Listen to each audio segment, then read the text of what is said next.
여보, 이혼해요. 아내가 식탁 앞에 앉아 그렇게 말했습니다. 저는 수저를 든 채 굳어버렸어요. 농담인 줄 알았습니다. 하지만 아내의 눈빛은 진심이었어요. 그날 제 인생이 무너졌습니다. 저는 올해 54입니다. 이름은 강민호. 울산에서 작은 건설사를 운영하고 있어요. 지금은 혼자 살고 있습니다. 하지만 10년 전까지만 해도 달랐어요. 사랑하는 아내가 있었죠. 이름은 이수진. 저보다 2살 아래였습니다. 수진이와는 28배 만났어요. 그 애는 백화점 화장품 매장에서 일했죠. 화사하게 웃는 모습이 참 예뻤습니다. 저는 한눈에 반했어요. 2년을 연애하고 결혼했습니다. 결혼 초기는 정말 행복했어요. 아이가 없었지만 괜찮았습니다. 둘이서 알콩달콩 살았거든요. 저는 건설 현장에서 일하며 돈을 벌었어요. 수진이는 집안일을 도맡았죠. 평범하지만 따뜻한 일상이었습니다. 38대 작은 건설사를 차렸어요. 처음엔 힘들었지만 수진이가 많이 도와줬습니다. 회사 일도 거들고 현장 직원들 밥도 챙겨주고 정말 고마웠어요. 회사가 조금씩 자리를 잡아갔습니다. 더 넓은 아파트로 이사했고 차도 바꿨어요. 수진이도 일을 그만두고 집에서 쉬었죠. 제 인생에서 가장 행복한 시절이었습니다. 하지만 문제는 거기서 시작됐어요. 저는 일에만 매달렸습니다. 밤늦게 들어오는 날이 많았죠. 주말에도 현장에 나갔어요. 수진이가 불평하기 시작했습니다. 당신은 일밖에 몰라요. 그런 말이 잦아졌죠. 저는 이해해 주길 바랐어요.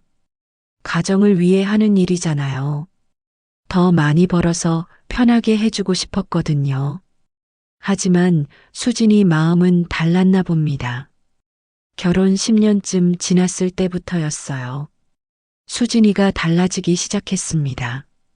전화를 받을 때 다른 방으로 들어가더군요. 휴대폰을 뒤집어서 놓기 시작했어요. 예전엔 그런 적 없었는데 말이죠. 어느 날 수진이가 말했어요. 친구들이랑 만나고 올게요. 사치게 꾸미고 나가는 모습이 낯설었습니다. 예전엔 그렇게까지 신경 쓰지 않았거든요.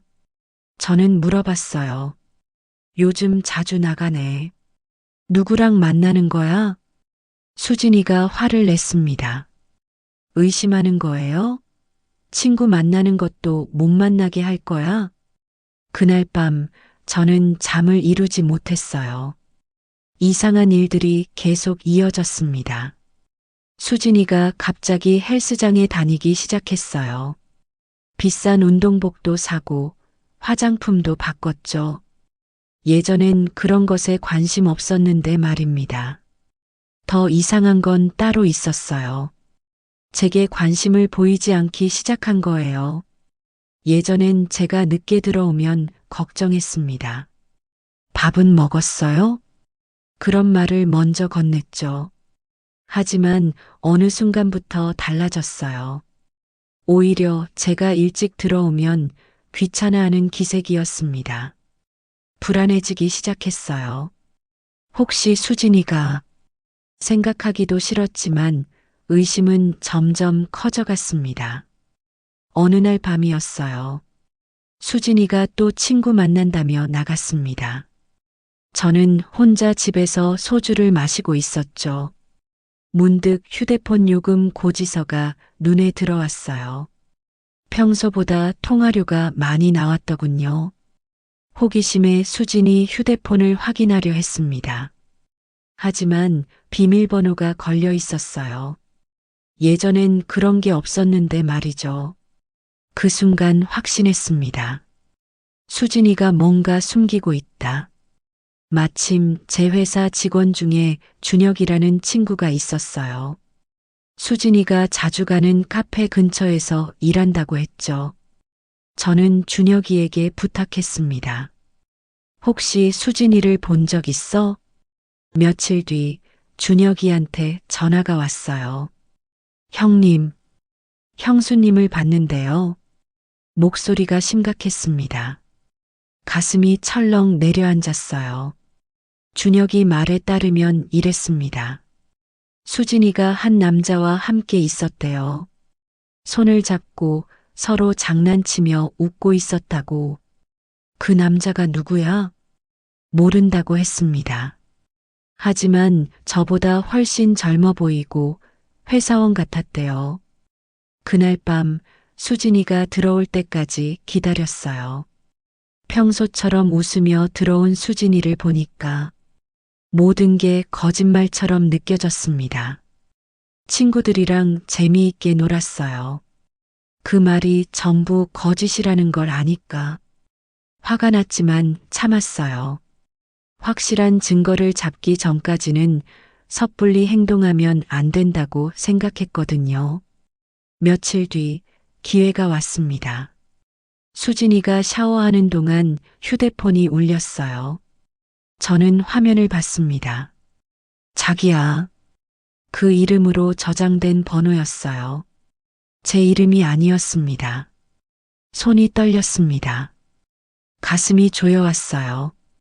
이제 확실했습니다. 수진이가 바람을 피우고 있다는 게 15년을 함께 산 아내가 다른 남자와 저는 수진이와 대화를 하기로 했어요. 어느 주말 저녁 조심스럽게 말을 꺼냈습니다. 수진아, 우리 얘기 좀 하자. 수진이가 경계하는 눈빛으로 저를 봤어요. 무슨 얘기요?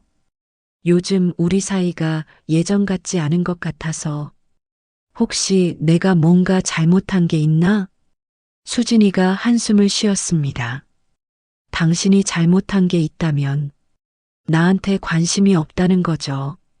무슨 소리야? 내가 너한테 관심이 없다고? 일밖에 모르잖아요. 나랑 제대로 된 대화를 한 게 언제예요? 데이트를 한 게 언제였어요? 할 말이 없었습니다. 사실이었거든요. 그렇다고 해서 말을 하려는데 수진이가 끊었어요. 이제 와서 뭘 어쩌자는 거예요? 우리는 이미 끝났어요. 그 순간 온 세상이 무너지는 것 같았습니다. 혹시 다른 사람이라도 있는 거야? 수진이가 잠시 망설이더니 고개를 끄덕였어요. 네, 있어요. 15년을 함께 산 아내가 제 눈앞에서 다른 남자가 있다고 말했습니다. 누구야? 어떻게 만났어? 그런 건 중요하지 않아요. 중요한 건 이제 우리가 끝이라는 거죠. 수진이 목소리는 차가웠어요. 15년을 함께 살았는데 이게 끝이야? 그렇게 쉽게? 쉽지 않았어요. 저도 많이 고민했고 괴로웠어요. 하지만 이제는 결정했어요. 그날 밤 잠을 이룰 수 없었습니다. 옆방에서 수진이가 자고 있었지만 이미 우리는 남이었어요. 15년간의 결혼 생활이 이렇게 끝날 줄은 꿈에도 생각하지 못했습니다. 그날 밤 이후 저희는 같은 집에서 남처럼 지냈습니다. 수진이는 다른 방에서 잤어요. 저는 혼자 침대에 누워 천장만 바라봤죠. 잠이 오지 않았습니다. 15년의 세월이 한순간에 무너졌어요. 다음 날 아침 출근 준비를 하는데 수진이가 부엌에서 아침을 차리고 있었습니다. 평소와 다름없는 모습이었어요. 마치 어젯밤 일이 없었던 것처럼. 아침 드세요. 수진이가 담담하게 말했습니다. 저는 식탁에 앉았지만 밥이 넘어가지 않았어요. 그 사람이랑 언제부터였어? 조심스럽게 물었습니다. 수진이가 잠시 멈칫하더니 대답했어요. 6개월쯤 됐어요. 6개월. 그동안 저는 아무것도 몰랐던 겁니다. 어디서 만났어? 회사 근처 카페에서요. 자주 가던 곳이었죠. 수진이 목소리는 담담했어요. 미안해하는 기색도 없었습니다. 그 순간 더 화가 났습니다. 그렇게 쉽게 말할 수 있어? 15년을 함께 산 사람한테? 미안해요. 미안하다는 말만 되풀이할 뿐이었어요. 저는 수저를 내려놓고 일어섰습니다. 더 이상 그 집에 있고 싶지 않았거든요. 회사에 가서도 일이 손에 잡히지 않았어요. 서류를 보다가도 수진이 얼굴이 떠올랐습니다. 그 남자와 손을 잡고 웃던 모습이 자꾸 눈에 밟혔어요. 현장 소장 박 과장이 물었습니다. 사장님 괜찮으세요? 안색이 안 좋으신데. 아니야, 괜찮아. 어제 술을 좀 마셔서 그래. 거짓말이었습니다. 누구에게도 말할 수 없었거든요. 50이 다 된 나이에 아내가 바람을 피웠다는 걸 어떻게 말합니까? 점심시간에 밥을 먹으러 가는데 직원들이 웃으며 얘기하는 게 들렸어요. 요즘 사모님이 젊어지신 것 같던데요? 맞아요. 화장도 진하게 하시고. 저는 그 자리에 얼어붙었습니다. 직원들도 눈치챘던 걸까요? 그날 저녁 일찍 집에 들어갔어요. 수진이는 거실 소파에 앉아 TV를 보고 있었습니다. 저를 보더니 놀란 표정을 지었어요. 왜 이렇게 일찍 왔어요? 내 집인데 일찍 오면 안 돼? 수진이가 아무 말도 하지 않았습니다. 저는 소파에 앉아 물었어요. 그 사람, 어떤 사람이야? 대답이 없었습니다. 나보다 뭐가 좋았어? 돈이야? 외모야? 젊어요. 수진이가 작게 말했습니다. 그리고 저한테 관심을 가져줘요. 당신은 일밖에 몰랐잖아요. 그 말이 가슴에 박혔습니다. 사실이었으니까요. 저는 회사 일에만 매달렸어요. 수진이와 제대로 대화한 게 언제였는지 기억도 나지 않았습니다. 그래서 바람을 피운 거야? 그게 이유가 돼? 목소리가 커졌습니다. 당신을 위해 돈 벌었어. 편하게 살게 해주려고 그렇게 일했다고. 저는 돈보다 당신이 필요했어요. 수진이도 목소리를 높였어요. 혼자 집에 있는 게 얼마나 외로운지 알아요? 당신은 매일 밤늦게 들어오고 주말에도 일하러 나가고 저는 그냥 당신 집을 지키는 사람 같았어요. 처음으로 수진이가 속마음을 털어놓았습니다. 저는 할 말을 잃었어요. 미안한 마음도 들었지만 동시에 화도 났습니다. 그래도 이건 아니잖아. 얘기를 했어야지. 왜 다른 남자를 만났어? 얘기했어요. 몇 번이나. 하지만 당신은 듣지 않았죠. 그날 밤 우리는 크게 싸웠습니다. 서로 쌓여있던 말들을 다 쏟아냈어요. 15년 동안 참았던 불만들이 터져나왔죠. 결국 수진이가 말했습니다. 이혼해요. 더 이상 이렇게 살 수 없어요. 좋아. 이혼하자. 근데 재산은 어떻게 할 거야? 집이랑 회사는 당신이 가져요. 저는 아무것도 원하지 않아요. 믿을 수 없었습니다. 보통은 재산을 반반 나누는데 말이에요. 왜? 법적으로는 내가 절반을 가질 수 있는데 그냥 빨리 끝내고 싶어요. 깔끔하게. 수진이가 급하게 이혼하려는 이유를 알 것 같았어요. 아마 그 남자와 빨리 새 출발을 하고 싶은 거겠죠. 며칠 뒤 수진이가 이혼 서류를 내밀었습니다. 이미 도장이 다 찍혀 있었어요. 저만 도장 찍으면 끝이었죠. 펜을 들었습니다. 손이 떨렸어요. 15년의 결혼 생활이 이 한 장의 서류로 끝나는 거였습니다. 정말 이렇게 끝내도 되나? 잠시 망설였지만 결국 도장을 찍었어요. 더 이상 붙잡을 수 없다는 걸 알았거든요. 수진이가 서류를 가져가면서 말했습니다. 그동안 고마웠어요. 고맙다고요? 15년을 배신하고 떠나면서 고맙다는 말만 남기고 가는 겁니까? 잘 살아. 그 말밖에 할 수 없었습니다. 수진이는 그날로 짐을 쌌어요. 옷가지와 화장품만 챙겼습니다. 가구나 가전은 하나도 가져가지 않았어요. 정말 깔끔하게 떠나려는 것 같았습니다. 어디로 가는 거야? 그건 말 안 해도 되죠. 현관문을 나서는 수진이 뒷모습을 봤어요. 15년을 함께 산 사람이 이렇게 떠나는구나. 문이 닫혔습니다. 혼자 남은 집은 너무 조용했어요. 거실 소파에 앉아 있는데 갑자기 눈물이 났습니다. 50이 다 된 남자가 혼자 집에서 울고 있었죠. 참았던 감정이 터져 나왔어요. 내가 뭘 잘못했지? 계속 그 생각만 들었습니다. 그날 밤 소주 2병을 마셨어요. 취해서 수진이한테 전화를 걸었습니다. 여보세요? 수진이 목소리가 들렸어요. 나야. 왜 전화했어요? 내가 뭘 잘못했어? 말해봐. 취했어요? 그래, 취했어.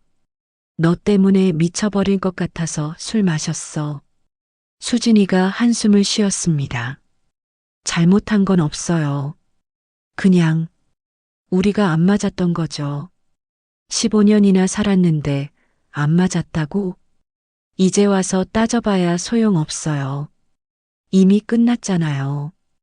그 남자랑 행복하게 살 거야? 대답이 없었습니다. 잘 살아요. 그리고 전화가 끊겼어요. 저는 휴대폰을 바닥에 내던졌습니다. 화면이 깨졌지만 상관없었어요. 모든 게 다 부서진 것 같았거든요. 다음 날 아침 숙취로 머리가 깨질 것 같았습니다. 깨진 휴대폰 화면을 보니까 현실이 느껴졌어요. 수진이는 정말 떠났구나. 출근 준비를 하는데 힘이 하나도 없었습니다. 밥도 먹기 싫었어요. 회사에 가서 직원들을 마주하는 게 두려웠습니다. 혹시 이혼 사실을 알면 어떻게 생각할까? 현장에 나가서도 집중이 안 됐어요. 안전 관리를 체크하다가 실수로 자재를 떨어뜨릴 뻔했습니다. 사장님, 조심하세요. 직원이 소리쳤어요. 겨우 정신을 차렸습니다. 이러다 큰 사고가 날 뻔했죠. 박 과장이 다가왔어요. 사장님, 요즘 많이 힘드신 것 같은데. 괜찮으세요? 응, 괜찮아. 괜찮을 리 없었지만 그렇게 말했습니다. 혹시 사모님이랑 무슨 일 있으세요? 직원들도 눈치챘나 봅니다. 아니야, 별일 없어. 더 이상 묻지 않았지만 박 과장 눈빛이 걱정스러웠어요. 그날 저녁 혼자 집에 돌아왔습니다. 텅 빈 집이 너무 쓸쓸했어요. 냉장고를 열어봤지만 아무것도 없었습니다. 수진이가 챙겨주던 반찬들도 다 사라졌죠. 편의점에서 컵라면을 사왔어요. 뜨거운 물을 부으면서 생각했습니다. 앞으로 이렇게 살아야 하나. 라면을 먹는데 눈물이 나왔어요. 짜고 매운 국물 때문이 아니었습니다. 15년 동안 당연하게 여겼던 것들이 이제는 다 사라져버렸다는 게 실감났거든요. 그날 밤 수진이가 쓰던 방에 들어갔어요. 옷장을 열어보니 몇 벌 안 되는 옷들이 남아 있었습니다. 가져가지 않은 옷들이었죠. 수진이 향수 냄새가 희미하게 남아 있었어요. 저는 그 냄새를 맡으며 눈물을 흘렸습니다. 그렇게 며칠이 지났습니다. 친구들이 연락을 해왔어요. 민호야, 요즘 왜 연락이 없어? 저는 만나고 싶지 않았습니다. 이혼 사실을 알리고 싶지 않았거든요. 바빠서 그래. 현장 일이 많아. 그렇게 둘러댔죠. 하지만 소문은 빠르게 퍼졌나 봅니다. 어느 날 고등학교 동창 재훈이가 전화를 했어요. 야, 너 이혼했다며? 누가 그러던? 동네에서 다 아는 얘기야. 수진이가 젊은 남자랑 바람 피워서 이혼했다고. 가슴이 철렁했습니다. 벌써 동네방네 소문이 난 거였어요. 재훈아, 나 지금 바빠. 나중에 얘기하자. 전화를 끊었습니다. 창피했습니다. 사람들이 저를 어떻게 볼지 생각하니까 견딜 수 없었어요. 50이 다 돼서 아내한테 버림받은 한심한 남자. 그렇게 보이겠죠? 밤마다 술을 마셨습니다. 혼자 집에서 소주를 마시며 TV를 봤어요. 하지만 무슨 내용인지 하나도 들어오지 않았습니다. 그저 술을 마셔야 잠이 왔거든요. 어느 날 새벽 너무 취해서 수진이 사진을 찾아봤어요. 결혼식 사진, 신혼여행 사진, 함께 웃고 있는 사진들. 우리 왜 이렇게 됐을까? 사진 속 수진이는 행복해 보였습니다. 저도 행복했었고요. 언제부터 어긋나기 시작한 걸까요? 답을 찾을 수 없었습니다. 저는 사진을 모두 상자에 담아 창고에 넣었어요. 더 이상 보고 싶지 않았거든요. 그렇게 몇 주가 흘렀습니다. 이혼한 지 한 달쯤 되었을 때 우연히 수진이를 봤어요. 시내 백화점 앞이었습니다. 수진이는 한 남자와 함께 있었어요. 30 중반쯤 돼 보이는 젊은 남자였죠. 두 사람은 손을 잡고 걷고 있었습니다. 수진이가 웃고 있었어요. 예전에 저를 보며 웃던 그 얼굴로 가슴이 무너졌습니다. 저는 그 자리에 얼어붙어 서 있었어요. 두 사람이 시야에서 사라질 때까지 움직일 수 없었습니다. 수진이는 이미 나를 잊었구나. 그 생각이 들자 눈물이 났어요. 50이 다 된 남자가 백화점 앞에서 울고 있는 모습, 우습겠지만 눈물을 멈출 수 없었습니다. 그날 이후 저는 사람을 만나는 게 두려워졌습니다. 회사 직원들도 친구들도 모두가 저를 불쌍하게 볼 것 같았거든요. 아내한테 버림받은 남자, 그 낙인이 찍힌 것 같았어요. 이혼하고 석 달쯤 지났을 때였습니다. 회사에 문제가 생겼어요. 진행 중이던 아파트 현장에서 하자가 발견됐거든요. 건물 외벽 타일이 떨어져 나간 겁니다. 다행히 다친 사람은 없었지만 큰일 날 뻔했어요. 시공사 본부장이 현장으로 달려왔습니다. 강 사장님, 이게 무슨 일입니까? 목소리가 차갑더군요. 죄송합니다. 제가 확인하고 바로 조치하겠습니다. 확인은 무슨 확인? 이미 사고가 났잖아요. 우리 회사 이미지가 얼마나 타격을 입었는지 아십니까? 저는 고개를 숙일 수밖에 없었어요. 공사비 중 일부를 배상하셔야 합니다. 그리고 앞으로 하청 계약은 재검토하겠습니다. 가슴이 철렁했습니다. 저희 회사는 대형 시공사 하청으로 일하는 곳이었거든요. 계약이 끊기면 회사가 위험해질 수 있었어요. 사무실로 돌아와서 박 과장을 불렀습니다.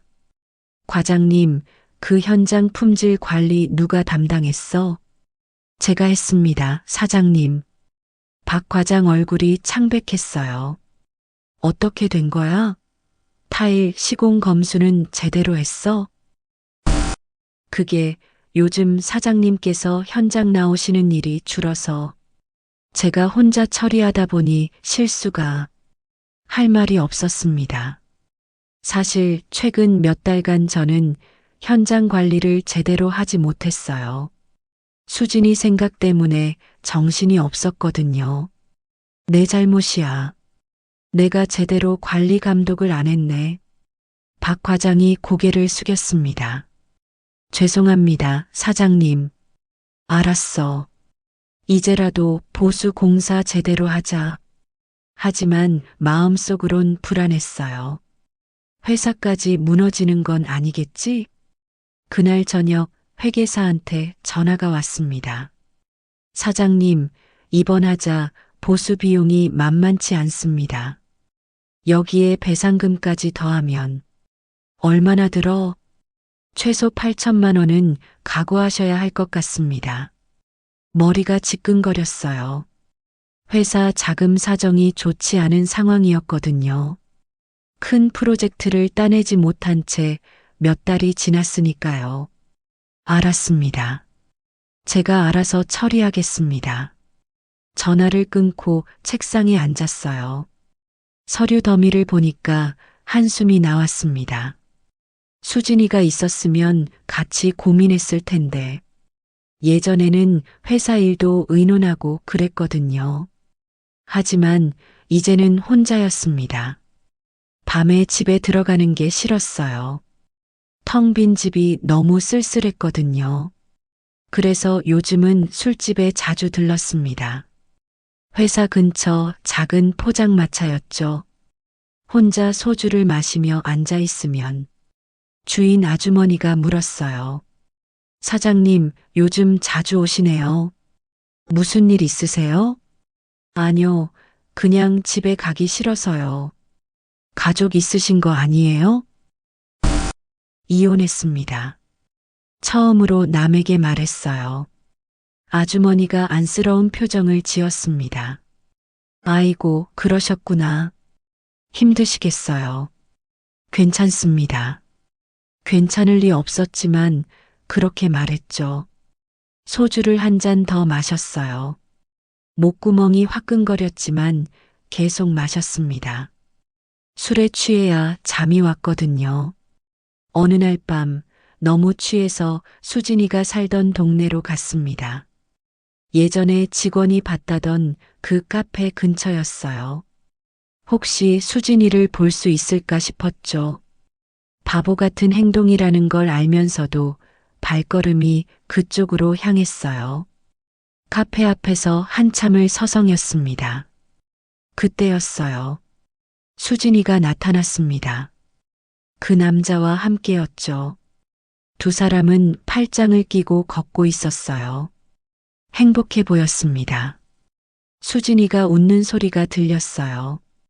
예전에 저랑 있을 때보다 더 밝게 웃는 것 같았습니다. 가슴이 찢어지는 것 같았어요. 저 사람이 나보다 수진이를 더 행복하게 해주는 건가?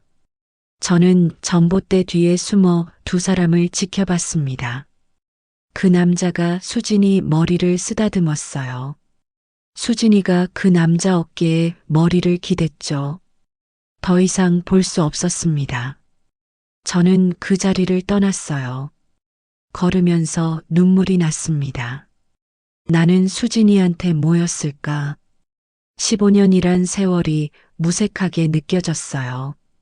집에 돌아와서 거울을 봤습니다. 초췌한 얼굴이 비쳤어요. 수염도 며칠째 안 깎았고 눈은 충혈돼 있었죠. 내가 왜 이 꼴이 됐지? 화가 났습니다. 수진이한테도 저 자신한테도. 거울을 주먹으로 쳤어요. 유리가 깨지면서 손에서 피가 났습니다. 하지만 아프지 않았어요. 마음이 더 아팠거든요. 화장실 바닥에 주저앉아 울었습니다. 50이 넘은 남자가 이렇게 무너질 줄은 몰랐어요. 다음 날 손을 꿰매러 병원에 갔습니다. 의사 선생님이 물었어요. 어쩌다 다치셨어요? 실수로 유리를 깼습니다. 조심하세요. 신경이 다칠 뻔했어요. 네, 죄송합니다. 손을 치료하고 나오는데 대기실에서 젊은 부부를 봤어요. 남편이 아내 배를 쓰다듬고 있었습니다. 아내가 임신한 모양이었죠. 두 사람은 행복해 보였어요. 우리도 저랬었는데 예전 생각이 났습니다. 수진이와 저도 아이를 갖고 싶어 했었죠. 하지만 끝내 아이가 생기지 않았어요. 만약 아이가 있었다면 수진이가 떠나지 않았을까요? 쓸데없는 생각이었습니다. 이미 끝난 일인데 말이에요. 회사 상황은 점점 나빠졌습니다. 하자 보수 비용 때문에 자금이 부족해졌어요. 직원들 월급도 밀리기 시작했죠. 박 과장이 조심스럽게 말했습니다. 사장님, 직원들이 월급 얘기를 하는데요. 알아. 이번 주까지는 줄게. 그런데 사장님, 요즘 건강이 안 좋아 보이세요. 병원 한번 가보시는 게 괜찮아. 신경 쓰지 마. 사실 괜찮지 않았어요. 밤마다 술을 마시다 보니 몸이 망가지는 게 느껴졌거든요. 속도 쓰리고 가슴도 답답했습니다. 하지만 술을 끊을 수 없었어요. 술을 마셔야 수진이 생각을 잊을 수 있었으니까요. 어느 날 저녁 고등학교 동창 재훈이가 찾아왔습니다. 야, 민호야. 나 좀 보자. 마지못해 만났어요. 재훈이가 제 얼굴을 보더니 놀랐습니다. 야, 너 완전 망가졌네. 이게 무슨 꼴이야? 신경 쓰지 마. 신경을 안 쓸 수가 있냐? 동네에서 소문 다 들었어. 수진이가 바람 피워서 이혼했다며? 가슴이 찔렸어요. 그래, 이혼했어. 그래서가 뭐야? 친구가 걱정돼서 온 거지. 재훈이가 진심 어린 눈빛으로 저를 봤어요. 민호야, 술 좀 그만 마셔. 이러다 너 죽는다. 죽으면 어때? 어차피 혼자인데. 무슨 소리야? 정신 차려. 아직 인생 끝난 거 아니잖아. 하지만 저는 이미 끝난 것 같았어요. 회사도 위험하고, 가정도 깨졌고, 남은 건 아무것도 없었거든요. 재훈이가 떠난 후 저는 또 술을 마셨습니다. 혼자 집에서 소주 2병을 비웠어요. 취한 채로 수진이 번호를 눌렀습니다. 신호음이 울렸지만 받지 않았어요. 다시 걸었습니다. 또 안 받았죠. 3번째 걸었을 때 받았어요. 왜 전화했어요? 수진이 목소리가 차갑게 들렸습니다. 나 힘들어. 취했어요? 응, 취했어. 너 없이는 못 살겠어. 그런 얘기 하지 마세요. 수진아, 다시 돌아와. 응? 내가 잘할게. 제발 부탁이야. 나 혼자 못 살아. 수진이가 한숨을 쉬었습니다. 민호 씨, 이제 그만 연락하세요. 우리는 끝났어요. 끝이라니. 15년을 함께 살았는데. 그래서 더 힘들었어요. 이제 그만 보내줘요. 저도 새로운 인생 살고 싶어요. 새로운 인생. 그 남자와 함께 말이겠죠. 너, 그 사람이랑 행복해? 네, 행복해요. 그 말이 비수처럼 꽂혔습니다. 그래, 잘 살아. 전화를 끊었어요. 휴대폰을 바라보다가 바닥에 내던졌습니다. 또 화면이 깨졌죠. 다음 날 아침 극심한 두통으로 잠에서 깼어요. 책상 위에 깨진 휴대폰이 놓여 있었습니다. 어젯밤 일이 어렴풋이 기억났어요. 내가 또 전화했구나. 자괴감이 들었습니다. 거울을 봤어요. 완전히 망가진 얼굴이 비쳤습니다. 이게 나야? 인정하고 싶지 않았지만 현실이었어요. 출근 준비를 하는데 힘이 하나도 없었습니다. 회사에 가기 싫었어요. 직원들 얼굴을 보기가 두려웠거든요. 하지만 가야 했습니다. 책임이 있으니까요. 회사에 도착하니 박 과장이 심각한 표정으로 기다리고 있었어요. 사장님, 큰일 났습니다. 무슨 일인데? 대원건설에서 연락이 왔는데요. 다음 프로젝트 하청 계약을 취소한답니다. 머리를 망치로 맞은 것 같았어요. 왜? 무슨 이유로? 이번 하자 건 때문에 신뢰도가 떨어졌다고 합니다. 대원건설은 저희 회사의 주요 거래처였어요. 계약이 끊기면 매출의 절반이 날아가는 겁니다. 다른 거래처는 연락해 봤는데 다들 어렵다고 합니다. 소문이 퍼진 것 같아요. 최악이었습니다. 직원들이 불안한 눈빛으로 저를 봤어요. 회사가 망하는 거 아니야? 그런 표정이었죠. 사장님, 우리 어떻게 되는 거예요? 막내 직원이 떨리는 목소리로 물었습니다. 걱정하지 마. 내가 알아서 할게. 하지만 속으로는 막막했어요. 정말 회사가 무너질 수도 있겠다는 생각이 들었거든요. 그날 저녁 은행에 대출 상담을 받으러 갔습니다. 대리가 서류를 검토하더니 고개를 저었어요. 죄송합니다, 고객님. 현재 신용도로는 대출이 어렵습니다. 왜요? 제가 여태까지 성실하게 갚아왔잖아요. 최근 회사 실적이 좋지 않고 하자 관련 배상건도 있어서요. 모든 게 꼬이고 있었습니다. 은행을 나오면서 하늘을 봤어요. 먹구름이 가득했습니다. 정말 끝인가? 회사도 제 인생도 모든 게 무너지는 것 같았어요. 그날 밤 회사 사무실에 혼자 남았습니다. 책상에 앉아 지난 10년을 떠올렸어요. 이 회사를 차릴 때가 생각났습니다. 수진이가 옆에서 응원해 줬었죠. 당신은 할 수 있어요. 내가 믿어요. 그 말이 힘이 됐었어요.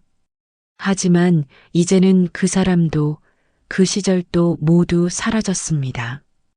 책상 서랍을 열었어요. 오래된 사진 한 장이 있었죠. 회사 설립 기념 사진이었습니다. 수진이와 함께 찍은 사진이었어요. 두 사람 다 웃고 있었습니다. 희망으로 가득 차 있었죠. 우리 왜 이렇게 됐을까? 사진을 보며 눈물을 흘렸어요. 그때 휴대폰이 울렸습니다. 모르는 번호였어요. 여보세요? 강민호 사장님이신가요? 여자 목소리였습니다. 네, 그런데요. 저는 성모병원 응급실 간호사입니다. 혹시 이수진 씨 아세요? 가슴이 철렁했어요. 네, 알아요. 무슨 일인데요? 교통사고가 나서 응급실에 계십니다. 보호자 연락처가 선생님밖에 없어서요. 머릿속이 하얘졌습니다. 지금 가겠습니다. 병원으로 가는 차 안. 핸들을 잡은 손이 떨렸습니다. 수진이가 다쳤다고? 이혼한 사이지만 가슴이 철렁했어요. 빨간 신호등이 너무 길게 느껴졌습니다. 악셀을 밟는 발에 힘이 들어갔죠. 제발 무사하길. 응급실에 도착했습니다. 간호사가 저를 안내했어요. 이쪽입니다. 커튼 너머로 수진이가 보였어요. 침대에 누워 있었습니다.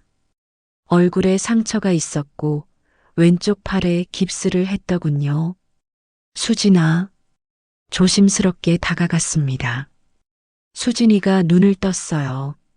저를 보더니 놀란 표정을 지었습니다. 민호 씨, 괜찮아? 어디 많이 다친 거 아니야? 왜 여기 왔어요? 병원에서 연락이 왔어. 보호자 연락처가 나밖에 없다고. 수진이가 고개를 돌렸어요. 창피한 듯 보였습니다. 미안해요. 연락처를 바꾸지 못했어요. 미안할 것 없어. 그것보다 어떻게 된 거야? 수진이가 한숨을 쉬었습니다. 횡단보도 건너다가 오토바이가 말끝을 흐렸어요. 의사 선생님이 들어왔습니다. 보호자분이세요? 네, 그렇습니다. 왼팔 골절이고 경미한 뇌진탕이 있습니다. 입원 치료가 필요해요. 얼마나 입원해야 하나요? 일주일 정도 지켜봐야 할 것 같습니다. 수진이가 말했어요. 입원은 안 할게요. 집에서 쉬면 돼요. 혼자 어떻게 쉬어? 팔도 다쳤는데. 상관없어요. 목소리가 약했습니다. 혹시 같이 살던 그 사람은? 조심스럽게 물었어요. 수진이가 입술을 깨물었습니다. 떠났어요. 뭐? 2달 전에 떠났어요. 연락도 안 돼요. 가슴 한편이 아팠습니다. 그럼 지금 혼자 사는 거야? 수진이가 고개를 끄덕였어요. 돈 문제로 자주 싸웠어요. 그 사람이 도박을 했거든요. 도박을? 처음에는 몰랐어요. 나중에 알고 보니 빚이 엄청 많았어요. 수진이 목소리가 떨렸습니다. 제가 가진 돈 다 써서 갚아줬는데 또 도박을 하더라고요. 결국 저를 두고 도망갔어요. 할 말이 없었습니다. 수진이가 그런 일을 겪었다는 게 믿기지 않았어요. 지금 어디서 사는데? 원룸이요. 그것도 이번 달 월세 밀렸어요. 일은? 편의점에서 아르바이트해요. 밤 근무도 하고 50이 가까운 나이에 편의점 야간 근무라니 가슴이 먹먹했습니다. 힘들었겠네. 제 잘못이에요. 제가 선택한 거니까. 수진이가 눈물을 흘렸어요.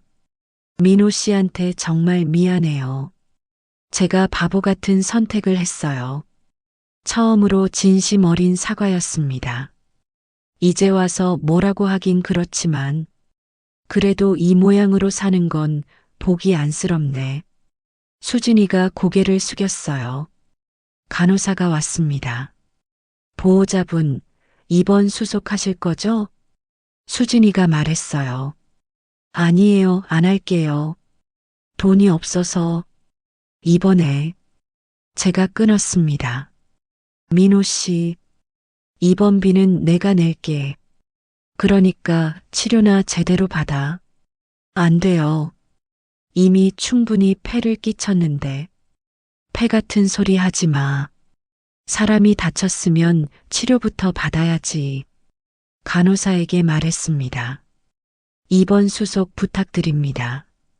네, 알겠습니다. 병실로 옮긴 후 저는 수진이 곁에 앉았어요. 배고프지 않아? 뭐 먹고 싶은 거 있어? 괜찮아요. 괜찮긴 뭐가 괜찮아. 죽이라도 사올까? 고마워요, 민호 씨. 수진이가 눈물을 닦았습니다. 이혼한 사이인데 이렇게까지 해주셔서 15년을 함께 산 사이인데 모르는 척 할 수는 없지. 밖으로 나와 죽을 사왔어요. 편의점에서 산 야채죽이었지만 수진이는 고맙다는 듯 먹었습니다. 한 손으로 먹기 힘들어 하길래 제가 떠먹여줬어요. 내가 먹을게요. 가만히 있어. 팔 다쳤잖아. 어색했지만 그렇게 죽을 다 먹였습니다. 예전에도 이런 적이 있었어요. 수진이가 감기 걸렸을 때 죽을 끓여 먹인 기억이 났죠. 밤이 깊어갔습니다.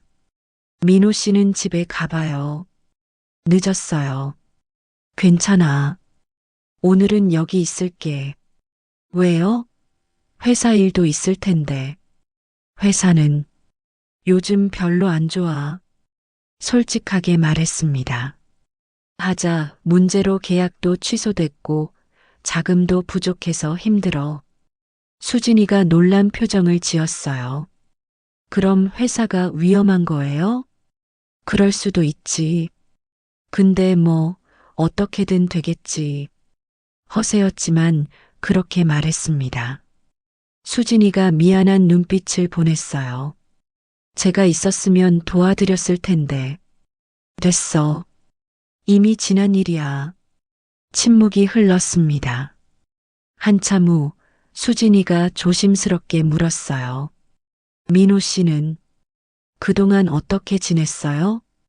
그냥 일만 했지. 뭐? 혼자 사는 거 힘들지 않았어요? 힘들었지. 솔직하게 인정했습니다. 처음엔 정말 힘들었어. 혼자 집에 들어가는 게 무서울 정도였어. 미안해요. 됐어. 이제 좀 익숙해졌으니까. 거짓말이었습니다. 아직도 힘들었거든요. 민호 씨, 응? 그때 제가 정말 잘못했어요. 당신한테 너무 큰 상처를 줬죠. 수진이가 눈물을 흘렸습니다. 어리석었어요. 젊은 남자한테 현혹돼서 정말 중요한 걸 잃어버렸어요. 그래. 당신이 얼마나 좋은 사람인지 이제야 알았어요. 너무 늦었지만 가슴이 먹먹했습니다. 새벽이 되어서야 수진이가 잠들었어요. 저는 의자에 앉아 수진이를 봤습니다. 15년을 함께 산 여자. 저를 배신하고 떠난 여자. 하지만 지금은 그냥 안쓰러웠어요. 나는 지금 뭐 하는 걸까? 이혼한 아내를 보살피고 있는 제 모습이 우스웠습니다. 하지만 그냥 갈 수가 없었어요. 모르는 척 할 수 없었거든요. 다음 날 아침 회사에 연락했습니다. 과장님, 오늘 출근 못할 것 같아요. 무슨 일이세요, 사장님? 급한 일이 생겨서 현장 관리 부탁해요. 네, 알겠습니다. 병원 복도를 걸으며 생각했어요. 내가 왜 이러고 있지? 분명 수진이는 저를 배신한 사람이에요. 이혼하고 남남이 된 사이죠. 하지만 그냥 두고 갈 수 없었습니다. 혹시 아직도 수진이를 사랑하는 걸까요? 아니면 그냥 정 때문일까요? 답을 알 수 없었어요. 며칠이 지났습니다. 매일 병원에 들렀어요. 아침에는 죽을 사다 주고 저녁에는 곁에 앉아 있었죠. 수진이가 물었습니다. 회사는 괜찮아요? 매일 이러면 신경 쓰지 마. 과장님이 알아서 하고 있어. 사실 회사는 더 나빠지고 있었어요. 직원들 월급도 제때 못 주는 상황이었죠. 하지만 수진이한테는 말하지 않았습니다. 어느 날 수진이가 말했어요. 민호 씨, 제가 하나만 물어봐도 돼요? 응, 뭔데? 왜 이렇게까지 해주는 거예요? 저는 당신을 배신한 사람인데. 잠시 생각했습니다. 글쎄, 나도 잘 모르겠어. 정말 모르는 거예요? 15년을 함께 산 사람이잖아. 모르는 척 할 수는 없더라고. 수진이가 울기 시작했어요. 정말 미안해요. 제가 너무 나쁜 짓을 했어요. 이제 와서 미안하다고 해봐야 소용없어. 알아요. 퇴원 날이 다가왔습니다. 의사 선생님이 말했어요. 일주일 후에 다시 오세요. 깁스는 한 달 정도 더 해야 합니다. 알겠습니다. 퇴원 수속을 마치고 나왔어요. 수진이가 조심스럽게 물었습니다. 이번 비가 얼마나 나왔어요? 신경 쓰지 마. 그래도 됐다니까. 이제 집에 가자. 수진이를 차에 태웠어요. 어디로 가야 돼? 시청 근처 원룸이에요. 좁은 골목을 지나 도착한 곳은 낡은 건물의 2층이었습니다. 방문을 열고 들어가니 작은 원룸이 나왔어요. 싱크대, 냉장고, 침대가 전부였습니다. 우리가 함께 살던 넓은 아파트와는 너무 달랐죠. 여기서 살았어? 네. 수진이 목소리가 작았습니다. 냉장고를 열어봤어요. 김치 몇 조각과 계란 2개가 전부였습니다. 이렇게 먹고 살았어? 편의점에서 먹을 거 얻어와서 가슴이 아팠습니다. 마트에 가서 장을 봤어요. 쌀, 반찬, 과일을 샀습니다. 수진이가 말렸지만 그냥 샀죠. 민호 씨, 이러지 마세요. 너무 많이 받았어요. 조용히 있어. 한 손으로 어떻게 밥해 먹을 거야. 냉장고를 채워 넣었습니다. 일주일 후에 병원 가야 하니까 연락해. 내가 데려다 줄게. 혼자 갈 수 있어요. 깁스하고 어떻게 혼자 가. 그냥 연락해. 수진이가 고개를 숙였어요. 정말 고마워요. 됐어. 그럼 나갈게. 문을 나서려는데 민호 씨 뒤돌아봤습니다. 수진이가 눈물을 흘리며 말했어요. 미안해요. 그리고 정말 고마워요. 응. 더 이상 할 말이 없었습니다. 차를 타고 집으로 가는 길. 복잡한 마음이었어요. 내가 왜 저러고 있지? 이혼한 아내를 돌봐주고 돈까지 써가며 도와주고 이해할 수 없는 제 행동이었습니다. 하지만 한편으론 알 것 같았어요. 미움만으로는 살 수 없다는 걸. 15년이란 세월이 그냥 사라지지 않는다는 걸. 다음 날 회사에 출근했습니다. 박 과장이 기다리고 있었어요. 사장님, 좋은 소식 있습니다. 무슨 소식인데? 태양건설에서 연락이 왔습니다. 새 프로젝트 하청을 맡아달래요. 깜짝 놀랐습니다. 정말? 네, 내일 미팅이 있답니다. 오랜만에 희망이 보였어요. 알았어. 자료 준비해둬. 네, 사장님. 책상에 앉아 창밖을 봤습니다. 이제 좀 나아지려나. 회사도 제 마음도. 그날 밤 수진이한테서 문자가 왔어요. 민호 씨, 오늘 사오신 음식 잘 먹었어요. 정말 고맙습니다. 문자를 보며 미소가 지어졌습니다. 오랜만에 느끼는 감정이었어요. 미움이 조금씩 녹고 있나? 확신할 수는 없었지만 예전처럼 칼날 같은 증오는 아니었습니다. 시간이 흐르면 용서할 수 있을까요? 아직은 모르겠어요. 하지만 적어도 지금은 수진이가 잘 살았으면 좋겠다는 생각이 들었습니다. 일주일 후 수진이를 병원에 데려다 줬어요. 검진 결과는 양호했습니다. 회복이 잘 되고 있네요. 이대로만 하시면 됩니다. 의사 선생님이 웃으며 말했죠. 병원을 나오는 길, 수진이가 물었어요. 민호 씨, 커피 한 잔 할래요? 응, 그러자. 근처 카페에 앉았습니다. 회사는 요즘 어때요? 좀 나아졌어. 새 프로젝트도 따냈고. 다행이네요. 너는 편의점 일 계속하는 거야? 당분간은요. 달리 할 수 있는 게 없어서 팔 나으면 다른 일 알아봐. 야간 근무는 몸 상해. 알겠어요. 잠시 침묵이 흘렀습니다. 민호 씨, 응? 저 하나만 물어봐도 될까요? 뭔데? 혹시 저를 용서할 수 있을까요? 가슴이 먹먹했습니다. 한참을 생각했어요. 용서, 그게 가능할까요? 잘 모르겠어. 솔직하게 말했습니다. 아직은 확신할 수 없어. 하지만, 하지만, 미워하지는 않아. 그냥, 안타까워. 수진이가 눈물을 흘렸습니다. 그것만으로도 고마워요. 그날 저는 깨달았습니다. 미움으로는 행복해질 수 없다는 걸, 용서는 상대를 위한 게 아니라 나를 위한 거라는 걸. 그로부터 5년이 흘렀습니다. 수진이는 천천히 제 삶을 되찾아갔어요.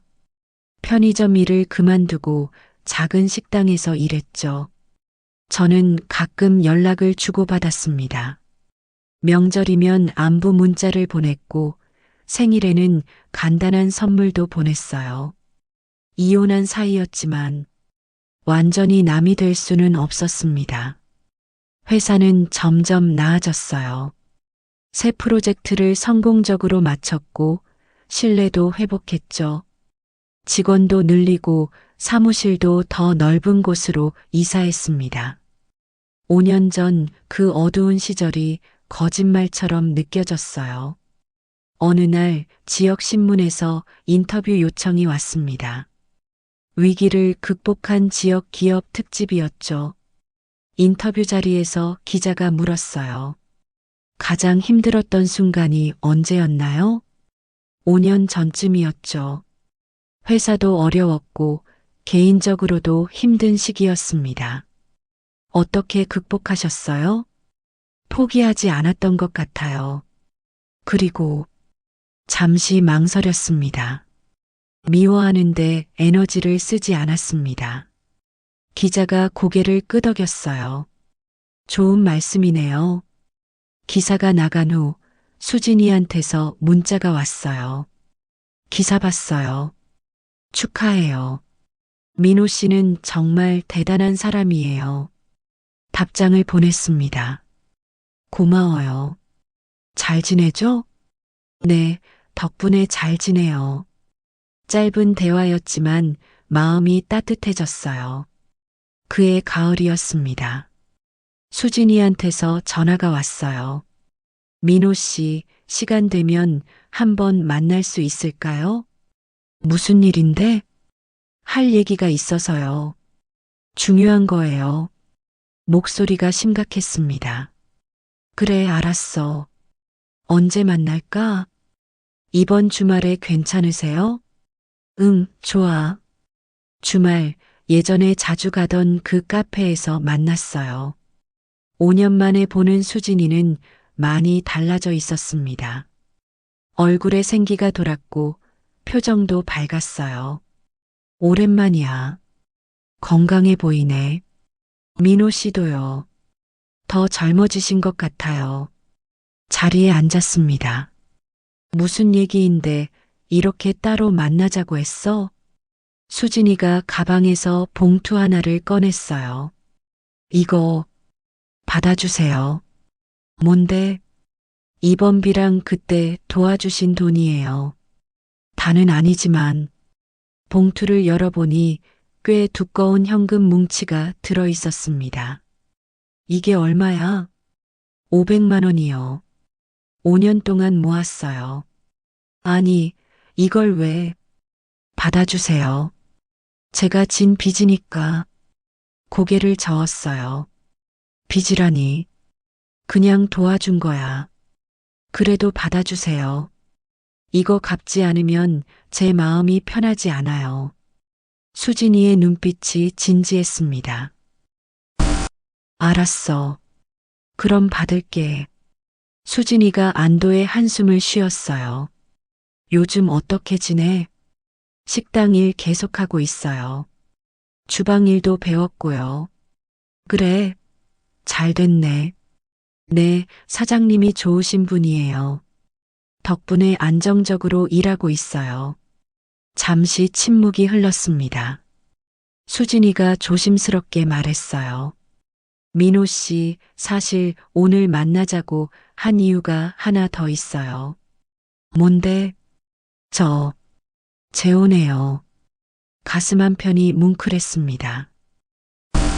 그래, 축하해. 고마워요. 어떤 사람이야? 식당 단골 손님이었어요. 나이는 저랑 비슷하고 혼자 사시는 분이에요. 수진이가 부끄러운 듯 웃었습니다. 좋은 분이에요. 저한테 잘해주시고, 그럼 다행이네. 이번엔 행복하게 살아. 네, 꼭 그럴게요. 커피를 마시며 이런저런 얘기를 나눴어요. 예전처럼 편하지는 않았지만 어색하지도 않았습니다. 민호 씨는 재혼 생각 없어요? 글쎄, 아직은. 좋은 사람 만나면 하세요.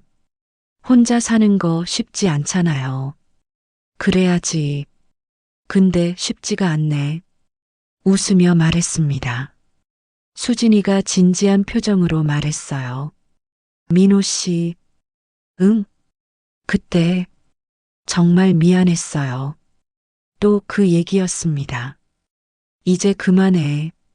다 지난 일이야. 아니에요. 제대로 사과하지 못한 것 같아서요. 수진이가 고개를 숙였습니다.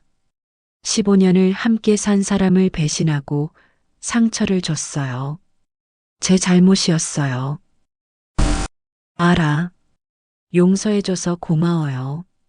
아니, 용서받을 자격도 없지만. 됐어. 제가 말을 끊었습니다. 이미 용서했어. 아니, 용서라는 말도 이상하지. 그냥 이해하게 됐어.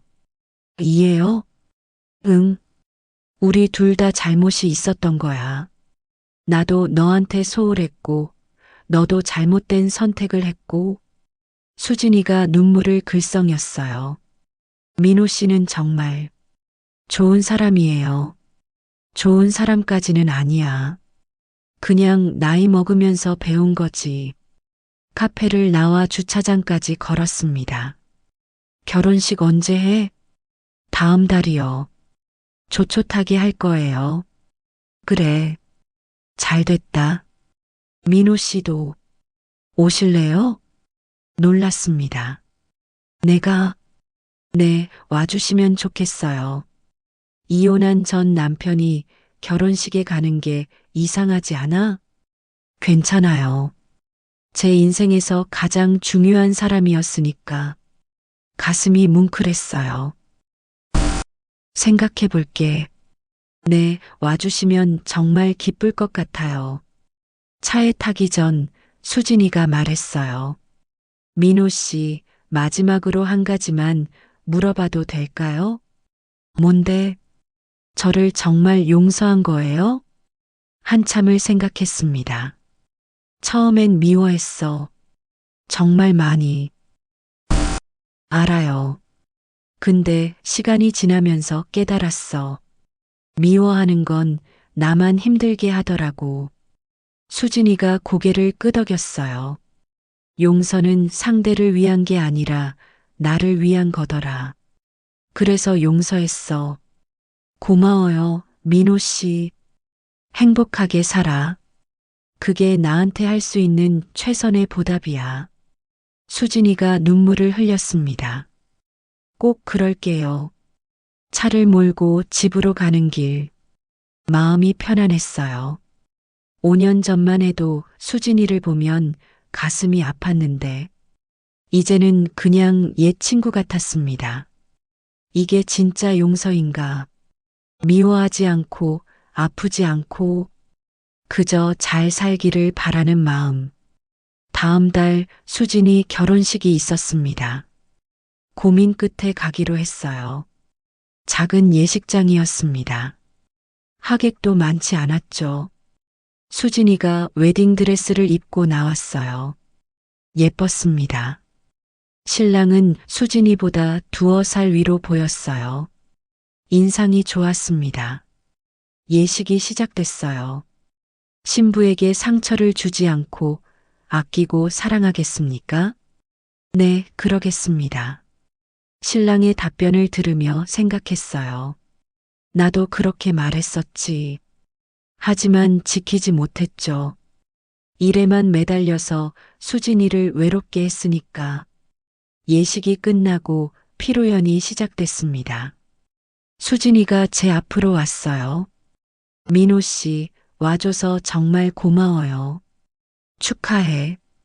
이번엔 정말 행복하게 살아. 네, 꼭 그럴게요.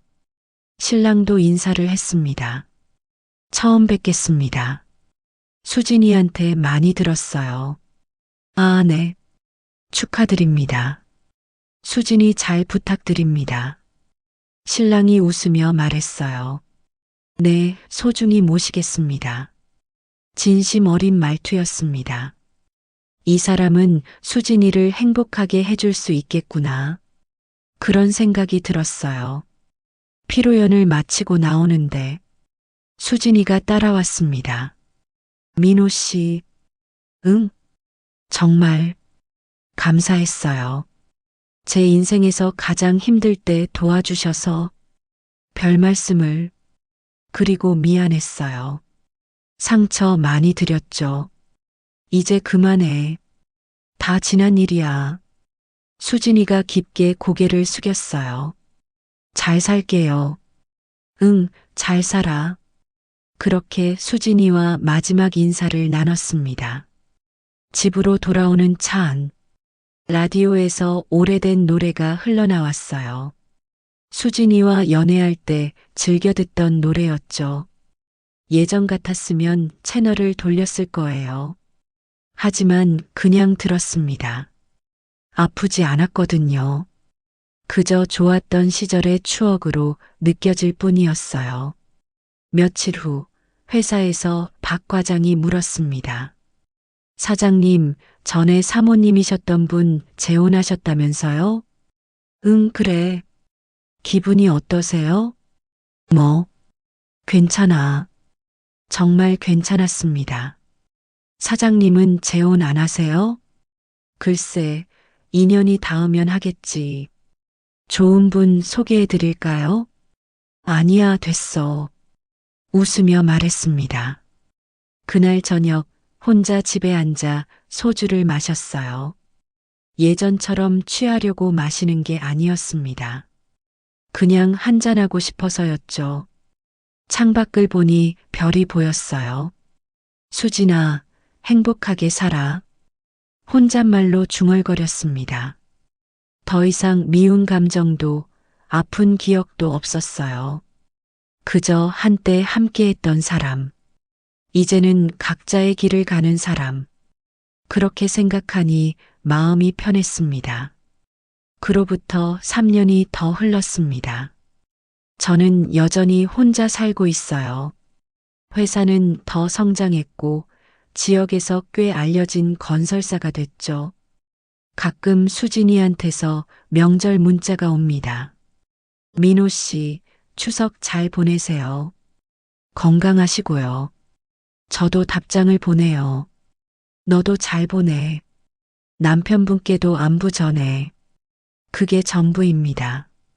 어느 날 고등학교 동창 모임이 있었어요. 재훈이가 물었습니다. 야, 민호야. 너 수진이랑 지금도 연락하냐? 가끔 명절에 문자 정도. 미련 없어? 없어. 이제는 정말 대단하다. 나 같으면 못 용서했을 텐데. 처음엔 나도 그랬어. 근데 시간이 지나니까 미워하는 게 더 힘들더라. 재훈이가 고개를 끄덕였어요. 역시 넌 대인배야. 무슨 대인배. 그냥 나이 먹은 거지. 다들 웃었습니다.